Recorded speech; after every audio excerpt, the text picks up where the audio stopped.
So let's take a look now at the specific sections of an APA format article. You start out with the title page, fairly self-explanatory. Then you have an abstract, which is where you give a summary of your entire paper, just a general overview. After that is the introduction, providing the background and the rationale for what you're looking at. Then your methods, what did you actually do and with whom? Your results, what were your findings? And the discussion, what do those findings mean? Then you have a list of your references, every article that you read and cited within your paper along the way. Now you can think of this in a sort of an hourglass format in the sense that you start out very broad. The introduction looks at a very broad slice of the field, probably not the entire field, but more than just your specific question. It looks at everything that led you to your question. That narrows down to your specific hypothesis, your study, the methods and results of your study. And then it broadens back out again to look at your study in the greater context of the research body. Your discussion ties between your research and the research that's already come before you, and then of course looking forward to future research. Now, rather than take this already very text-heavy presentation and just go through section by section telling you about it, let's do this instead by actually looking at an example of a paper in motion. So I have a paper open in the background, and I'll be copy-pasting into this Word document so you can see a paper being built from the ground up. Now, the very first thing you want to do when you start your paper is just make sure you're in the right font, right margins, all that kind of thing. I've changed my default template in Word so that Times New Roman 12-point font is what happens when I just open Word. If you're using an unmodified version of Word, Calibri 11-point will probably be your default, and remember that is considered acceptable now. Go into your Layout tab. Make sure that you are using 1-inch margins. Make sure that your paragraph spacing before and after are both set to 0 so that you have no big gaps between paragraphs or between sections. Go back to the Home tab and make sure you're double spacing. Alright, we should be good to go. Now the first actual element we need to put in is the page header, which contains the running head and your page number. Running head on the top left, page number on the top right. So you can double click within this top space to activate the header, or it's actually easier just to go to the Insert tab, go to Page Number, Top of Page, Plain Number 3. If you're using a font that's not the default for when you opened Word, even though you may have changed it elsewhere, you're also going to have to change the page number as well. A little bit annoying, but it is what it is. Now, to get the running head over on the left-hand side of the page while your page number's on the right, but they still stay on the same line, you need to do this. You need to type your running head directly in front of the page number, and then hit Tab at least once, possibly twice, depending on how long that running head is, to push it over to the left-hand side of the page. The running head is in all capital letters. It's either an abbreviated form of your title or it's just the whole title if your title is short. And it is no more than 50 characters long, including spaces. Now, two small changes to the running head in APA version 7. One is that you no longer need the actual words running head in front of it on the first page. You just have the running head itself on every single page exactly the same. It's a lot simpler now. Also, APA version 7 says that student papers don't actually need a running head, but check with your instructor. Now, as I've mentioned before, I personally see using APA style, in addition to other purposes, as a sort of career prep. If professional papers being submitted for publication need a running head, and we're treating this like preparing you for that, I don't see any reason for you not to include a running head. So for my course, please use a running head on your papers. For other courses, check with your instructor. Alright, with that done, we can close the header and footer, and we're ready to put in the actual title. Now, it doesn't go at the very, very top of the page, nor way down near the middle where a lot of people seem to want to put it. It just goes a couple lines down. The title itself is in bold, that's new to version 7. It's in title case, so every important word is capitalized with no period at the end. There's a double-spaced gap, also new to version 7, then your name and professional affiliation. Now, the manual says that, again, for student papers, you may also want to include the assignment due date, your course number, and the instructor's name. I don't really see a need for that. Our classes are small enough. I know who you are and why you're submitting it. But again, check with your instructor. So with your title page done, the next element of your paper is your abstract. The abstract goes on a new page. Now, rather than hit enter over and over again to push your content down, it's much cleaner to go into the Insert tab and insert a page break. Or as the mouse over says, hold Control on your keyboard and hit enter. That inserts a page break, so now I can have the heading for the abstract, which is centered and new to version 7, it's bolded. All headings are bolded now in version 7. It's much more straightforward. And away I go. So the actual content of the abstract should not be centered. There we go. It's not indented like most paragraphs. It's just straight text. It is 150 to 250 words long, and it summarizes your entire paper. Background, procedures, findings, implications. That's a lot to fit in, so don't pad it with anything extra, just stick straight to the essentials.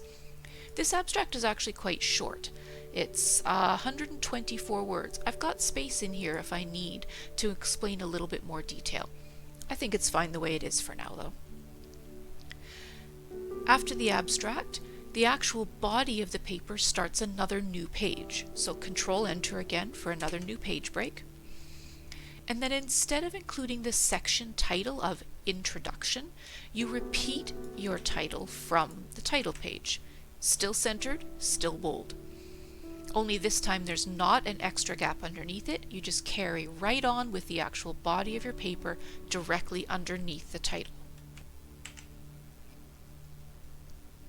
So you can see every paragraph is indented, and you've already got a few examples of some references and quotations here. We even have an example of that as cited in that I referred to in the previous videos. I didn't actually read Coimbra's paper, I only read La et al.'s paper. So they said it originally, so they get the credit, but I note the fact that I didn't read it myself.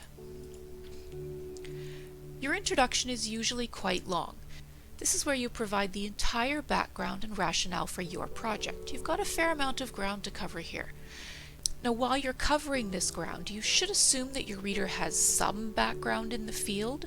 They've found your paper because they're interested in this topic, and they've probably done some other reading on the topic as well. But don't assume they know everything. Explain things in a fair amount of detail so you've got the background you need here.